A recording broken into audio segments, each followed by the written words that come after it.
Friends welcome back to another videos. ఈరోజు వచ్చేసి మనం పిక్సెల్ ల్యాబ్లోకి ఫాంట్స్ని ఎలా ఎక్స్చేంజ్ చేసుకోవాలి, యాడ్ చేసుకోవాలనేసి ఫాంట్స్ని ఎలా యాడ్ చేసుకోవాలనేసి ఈరోజు ఈ వీడియోలో తెలుసుకోబోతున్నాం అనమాట. ఈ వీడియో మీరు చూసే ముందు మన ఛానల్కి ఎవరైనా కొత్తగా వచ్చినట్లయితే వాళ్ళు సబ్స్క్రైబ్ చేసుకోవడం మర్చిపోకండి. అలాగే ఈ వీడియోకి ఒక లైక్ అనేది ఇవ్వండి. ఓకే, ఇంకా మనం అనేది టాపిక్లోకి అనేది వెళ్తే మనం ఇంక మొబైల్ స్క్రీన్లోకి అయితే వెళ్దాం. మొబైల్ స్క్రీన్లోకి వెళ్ళేసి ఎలా యాడ్ చేసుకోవాలనేది చూసేసి మళ్ళీ వద్దాం అనమాట. Okay, let's go. ఓకే.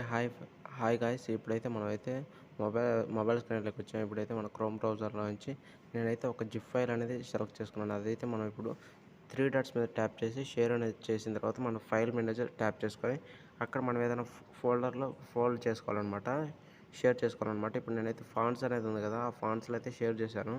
దాని మీద మళ్ళీ ట్యాప్ చేసి ఎక్స్టెన్షన్ అనేది వస్తుంది. ఎక్స్టెన్షన్ అనేది వచ్చిన తర్వాత మరి ఇంటర్నల్ స్టోరేజ్కి వెళ్ళి మళ్ళీ అదే ఫాంట్స్ అనే ఫైల్లో ఎక్స్టెన్షన్ చేసుకోవాలన్నమాట. ఓకే, ఇప్పుడు చేసుకున్న తర్వాత మళ్ళీ దాన్ని ఓపెన్ చేస్తాను చూడండి. ఒకసారి ఓపెన్ చేసి ఇప్పుడు మనకైతే 100+ ఉంటాయన్నమాట. ఓకే, ఇలాంటి జిప్ ఫైల్ మీకు కావాలంటే మీరు నా సబ్స్క్రైబర్ అయి ఉండాలన్నమాట. సబ్స్క్రైబర్ అంటే ఖచ్చితంగా చేస్తారనమాట. ఇప్పుడైతే అది షేర్ చేసాం కదా, ఇప్పుడైతే మనం దాంట్లో ఎక్స్టెన్షన్ చేసాం కదా. ఇప్పుడైతే మనం పిక్సెల్ ల్యాబ్ అనేది ఓపెన్ చేసుకున్న తర్వాత పిక్సెల్ ల్యాబ్ ఓపెన్ చేసుకున్న తర్వాత మనం ఏం చేయాలంటే ఇప్పుడు మనం ఆ టెక్స్ట్ మీద ఇప్పుడు నేను ఆల్రెడీ ఇంతకుముందు టెక్స్ట్ అనేది రాస్తున్నాను. ఆ టెక్స్ట్ మీద ట్యాప్ చేసి మీరు ఫాంట్స్ సెలెక్ట్ చేసుకున్న తర్వాత ఇప్పుడు మనకైతే ఫాంట్స్ అయితే ఏం లేవు, 3-4 అయితే ఉన్నాయన్నమాట. ఆ 4 కాకుండా ఇప్పుడైతే మనం ఫోల్డర్ మీద పక్కన ఫోల్డర్ ఐకాన్ ఉంది కదా, మనకి ఫైల్ మేనేజర్ ఐకాన్, దాని మీద ట్యాప్ చేసినప్పుడు ఇలా అయితే వస్తుంది అనమాట. ఇలా అయితే వచ్చిన తర్వాత మనమైతే ఇంతకుముందు ఎక్స్టెన్షన్ చేస్తుంటాం కదా, అదే షేర్ చేస్తుంటాం కదా మనము, కాపీ పేస్ట్, అది ఆ ఫోల్డర్ ఏదో చూసుకొని ఫాంట్స్ అనేది మళ్ళీ ఇప్పుడు యాడ్ అనేది చేయాలి. కింద బ్లూ కలర్లో కనపడుద్ది, అయినా రాదు. ఎందుకంటే మీరు చిన్న ట్రిక్ ఇలాంటివే చాలా మిస్టేక్ చేస్తుంటారు. అందుకని ఒక బ్రదర్ అడిగారు, దానికోసం చేశాను ఈ వీడియో. ఇప్పుడైతే అదే ఫాంట్స్ అనేది ఫైల్ మేనేజర్ ఓపెన్ చేసి మళ్ళీ దాన్ని ఓపెన్ చేసేసి ఇప్పుడు నేను డౌన్లోడ్ చేసింది. ఇప్పుడైతే చూడండి 100+ ఫాంట్స్ అయితే మనకు రావడం జరిగిందనమాట. చూస్తున్నారు కదా, మన 100+ ఫాంట్స్ అయితే రావడం జరిగింది. ఇవన్నీ మనమైతే వాడుకోవచ్చు అనమాట. చూడండి, అప్పుడే ఫాంట్ అయితే మారిపోయింది. ఇలా అయితే ఫాంట్ అయితే చేంజ్ చేసుకోవచ్చు, మార్చుకోవచ్చు అనమాట. ఇవి ఎక్కడ ఎలా డౌన్లోడ్ చేసుకోవాలనేసి కూడా ఇంకొక వీడియో మీరు కామెంట్ చేస్తే మటుకు కంపల్సరీ చేస్తానమాట. ఓకే, చూస్తున్నారు కదా, ఇప్పుడైతే మనకి 100+ అయితే వచ్చింది.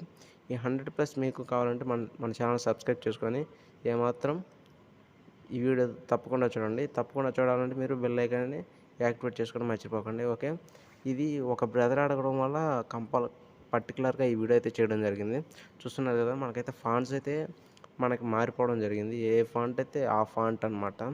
ఇది మనకి ఫాంట్ పని చేయకపోవడం అటువంటిది ఏమి ఉండదు అనమాట. ఇది మన కస్టమ్ ఫాంట్స్ అనమాట. కస్టమ్ ఫాంట్స్ అనేది మనకి ఏ రూపంలో అయినా పనిచేస్తాయి అనమాట. ఇదనమాట. చూస్తున్నారు కదా, ఫాంట్స్ అనేది ఎక్సలెంట్గా ఉంటాయి అనమాట. ఒక క్లారిటీ అయితే ఎంత జూమ్ చేసినా క్లారిటీ అనేది అట్లనే ఉంటుంది. ఓకే, మీరు ఈ వీడియో ఎందుకు చేశారు, నాకు నచ్చలేదు, మాకు వద్దు అంటే మీకు చూసే చూడండి, లేదంటే లేదు. కానీ ఒక బ్రదర్ అడగడం వల్ల ఈ వీడియో అయితే చేశాను. పూర్తి వరకు చూసి మన ఛానల్ని సబ్స్క్రైబ్ చేసుకోవడం మాత్రం మర్చిపోకండి. ఓకే, మీకు ఏమాత్రం వీడియో నచ్చినట్లయితే చూసారు కదా ఫ్రెండ్స్, ఇది అనమాట వీడియో. మీకు ఏమాత్రం వీడియో నచ్చినట్టయితే లైక్, షేర్, సబ్స్క్రైబ్ చేసుకోండి. ఇంత సింపుల్ అంటే ఇంత సింపుల్ అనమాట. పిక్సెల్ ల్యాబ్లోకి యాడ్ చేసుకోవడం. ఓకే, ఇంకా మనం ఎండ్ చేద్దాం అనమాట ఇంతటితో వీడియో. ఓకే, మీకు ఏమాత్రం వీడియో నచ్చినట్టయితే సబ్స్క్రైబ్.